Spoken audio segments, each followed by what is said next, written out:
ओम श्री गणेशाय नमः। जय भोलेनाथ, जय Shiv Shakti. Welcome back to our channel. आज हम एक वीकली रीडिंग करने जा रहे हैं एक्वेरियस साइन के लिए, जिसमें हम देखेंगे कि आने वाला हफ्ता कैसा रहेगा। अगर आप पहली बार चैनल पे आ रहे हैं, welcome you. So let's begin. और आप अपनी रीडिंग को सन मून राइजिंग जैसे देखना चाहें देख सकते हैं। तो अभी फ़िलहाल आपके और आपके पार्टनर के बीच में क्या सिचुएशन है, पहले ये देख लेते हैं for all the Aquarius. Okay, obsession. I think you both are obsessed with each other. You are only mine. So एक ऑब्सेशन दिखाई दे रहा है। दैट मीन्स कि आप अपने पार्टनर को किसी और के साथ शेयर नहीं कर सकते, या एक पैशन है आप लोगों के बीच में। एक एग्रेसिव सी एनर्जी दिखाई दे रही है। आपकी एनर्जी क्या है? डिसीट। आई थिंक ऑफकोर्स आप या तो किसी से कुछ छुपा रहे हैं, किसी पे ट्रस्ट नहीं कर पा रहे हैं, ये मुझे दिखाई दे रहा है। You are not able to trust. आप अपने पार्टनर को ट्रस्ट नहीं कर पा रहे, या वो आपको नहीं कर पा रहे। ऑन द अदर हैंड आपके पार्टनर जो है वो आपको होल्ड ऑन करके बैठे हुए हैं, बट वो आपके एटीट्यूड को कोप अप नहीं कर सकते। वो इससे और ज़्यादा बर्दाश्त नहीं कर सकते आपके एटीट्यूड को। इस पर्सन की इंटेंशंस क्या है और इसका नेक्स्ट मूव क्या है? इंटेंशंस हैं टू एंड दिस, मतलब कि वो इस चीज़ को एंड करना चाहते हैं। ये इनकी इंटेंशंस हैं कि वो इंटरेस्टेड ही नहीं है, और उनका नेक्स्ट मूव है just be there with you. मुझे लगता है कि वो एक मैरिज है, एक कमिटमेंट है कि वो उसको तोड़ नहीं सकते हैं। You know, that's the energy. कभी कभी वो अपने आप को फॉर्चुनेट भी मानते हैं that they have you, but still कहीं ना कहीं मुझे लग रहा है कि आप लोगों के बीच में यस कंप्लेंट्स हैं, डाउट्स हैं, प्रॉब्लम्स आ रही हैं, दिक्कतें आ रही हैं। ओके, सो यहाँ पर ऐसा लगता है कि कंप्लेंट्स हैं। Okay, I feel like you don't care about me. तो ऐसा लगता है आपकी आपके पार्टनर की एक दूसरे से कंप्लेंट है। सो हो सकता है इस चीज़ को ज़्यादा मतलब you have to express your love, show your love. So वो चीज़ है, मतलब मे भी हो सकता है लव हो लेकिन एक्सप्रेस नहीं कर पा रहे, या कंप्लेंट्स है किसी की। I don't know what it is. So ये मुझे एनर्जी दिखाई दे रही है। ओके, सिंगल्स के लिए क्या दिखाई दे रहा है? For all the single Aquarius क्या मैसेजेस आ रहे हैं? Crush.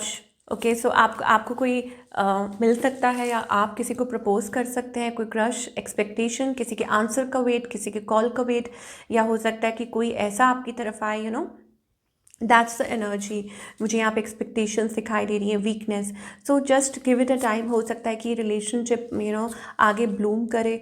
I don't know what it is.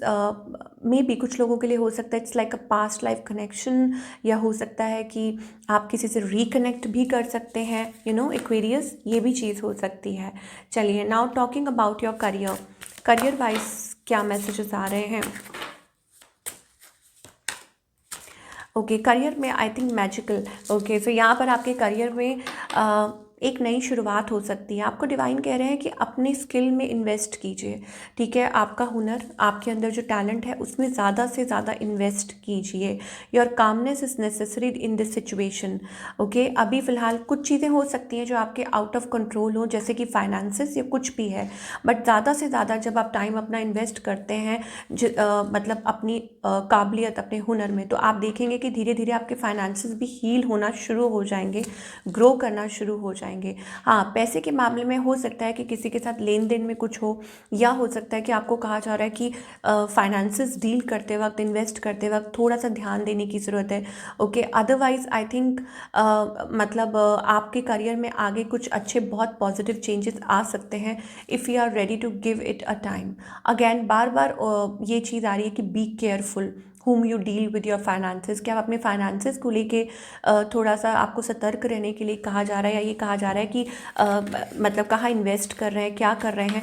मतलब डरने वाली बात नहीं है, ऑफ कोर्स डिवाइन आपके साथ है, बट स्टिल एक अवेयरनेस होना बहुत ज़्यादा ज़रूरी है हर चीज़ को लेके। या हो सकता है कि जनरली आपको गाइड किया जा रहा है for the future. Okay, again manipulation का कार्ड है। दैट मीन्स हो सकता है कि it's about inner conflict, manipulation. अब वो मैं आपको बता रही हूँ, वो इनर मैन्युपुलेशन हो सकती है कि आपके आपके मन में ऐसे विचार आ रहे हैं, या आपको हो सकता है कि रियलिटी को फेस करने की ज़रूरत है, उस पर काम करने की ज़रूरत है। सो चेंज, आपको ईदर वे से आपको कहा जा रहा है कि change and work towards your self. और वो कैसे? अपनी इनर वॉइस को सुनिए और उस पर काम कीजिए। या मे भी हो सकता है कि बहुत से पॉजिटिव चेंजेस आपके आएंगे। हो सकता है आपको अपने अंदर अपने मन की आवाज़ सुनने की ज़रूरत है, और अपनी लाइफ में कुछ पॉजिटिव चेंजेस लेकर आने की ज़रूरत है। तो अपनी जो लाइफ की डोर है वो आप खुद संभालिए। एम्परर एनर्जी यहाँ पर आ रही है, और आपको ये भी कहा जा रहा है that you have that maturity with in. आप बहुत कुछ सीख चुके हैं, आपको इंटरनली बहुत अवेयरनेस है, आपको पता है कि आपको क्या करने की ज़रूरत है और क्या नहीं। ठीक है, जस्ट फॉलो इट। तो ये थी आप लोगों की रीडिंग। और आई होप आपको पसंद आई हो। मैं मिलूँगी आपसे अगले हफ्ते। Take care.